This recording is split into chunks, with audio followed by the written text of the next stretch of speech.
أعوذ بالله من الشيطان الرجيم. بسم الله الرحمن الرحيم. والطور وكتاب مسطور في رق منشور والبيت المعمور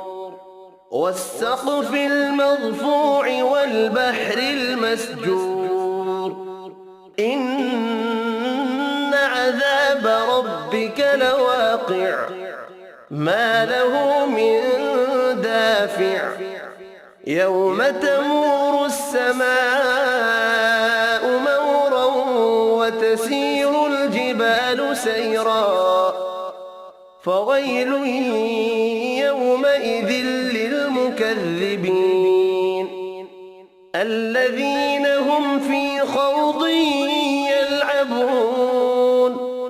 يوم يدعون إلى نار جهنم دعا هذه النار التي كنتم بها تكذبون أفسحر هذا أم أنتم لا تبصرون اصلوها فاصبروا أو لا تصبروا سواء عليكم إنما تجزون ما كنتم تعملون إن المتقين في جنات ونعيم فاكهين بما آتاهم ربهم ووقاهم ربهم عذاب الجحيم كلوا واشربوا هنيئا بما كنتم تعملون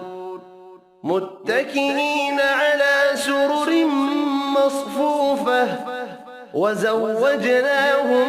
بحور عين والذين آمنوا واتبعتهم ذريتهم بإيمان ألحقنا بهم ذريتهم وما ألتناهم من عملهم من شيء كل امرئ بما كسب رهين وأمددناهم بفاكهة ولحم مما يشتهون يتنازعون فيها كأسا لا لغو فيها ولا تأثيم ويطوف عليهم غلمان لهم كأنهم لؤلؤ مكنون وأقبل بعضهم على بعض يتساءلون قالوا إنا كنا قبل في أهلنا مشفقين فمن الله علينا ووقانا عذاب السموم إنا كنا من قبل ندعوه إنه هو البر الرحيم فذكر فما أنت بنعمة ربك بكاهن ولا مجنون أم يقولون شاعر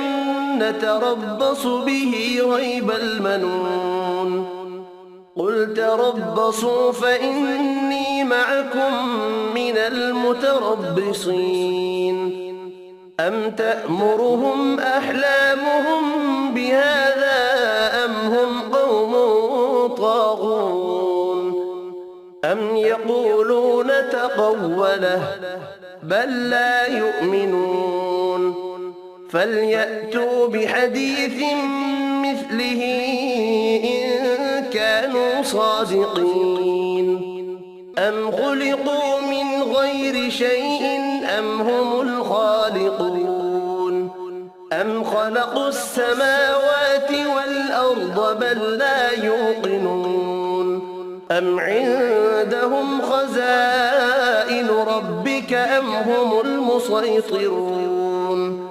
أم لهم سلم يستمعون فيه فليأت مستمعهم بسلطان مبين أم له البنات ولكم البنون أم تسألهم أجرا فهم من مغرم مثقلون أم عندهم الغيب فهم يكتبون أم يريدون كيدا فالذين كفروا هم المكيدون أم لهم إله غير الله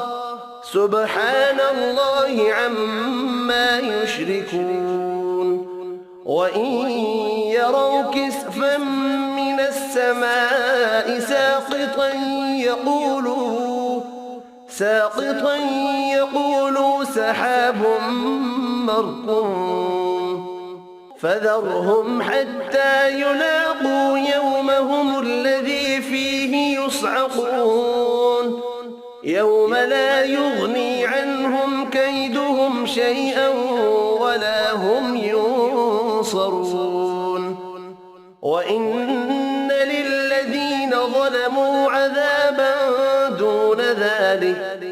عذابا دون ذلك ولكن أكثرهم لا يعلمون